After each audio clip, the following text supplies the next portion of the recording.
Hello সবাইকে, আবারও চলে এলাম একটা মিনি ব্লগ নিয়ে। তো আজ ছিল শনিবার, আমরা এই দিদি আর ঠাম্মা এখানে যাচ্ছিলাম পুজো দিতে। তো গিয়ে দেখছি বৃষ্টি আরম্ভ হয়ে গেছে। তো এখানে এসে দেখা গেল যে ঠাকুরমশাইও আসেনি আর কিছু হয়ও নি। তাই এখানে দিদি একটু তারপর ঠাকুরমশাই এসে মাকে মালা পরাচ্ছিল এখানে। তারপর দেখো সব রেডি।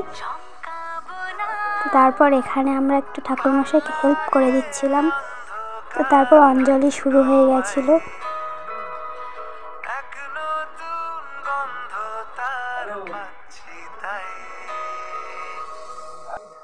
অঞ্জলি শেষ হয়ে যাওয়ার পর এখানে ধূপ জ্বেলে দিচ্ছিলাম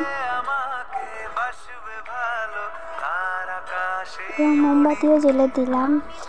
তারপর মহাদেবের মাথায় জল ঢালবো বলে গঙ্গা থেকে জল নিচ্ছিলাম। তারপর গিয়ে জল ঢেলেও দিলাম। তারপর ঠাকুরমশাইকে প্রণাম করে এবার বাড়ির দিকে রওনা হলাম। বাড়িতে এসে ঠাম্মার কাছ থেকে প্রসাদ নিয়ে বাবা এখানে খাওয়ার জন্য জোর করছিল, আমি খাবো না বলে না করে দিচ্ছিলাম। তারপরে জোর জবরদস্তি করে আমাকে খাওয়ালো। তো ভিডিওটা এইটুকুনি, ভালো লাগলে লাইক করে দিও। Tata, by.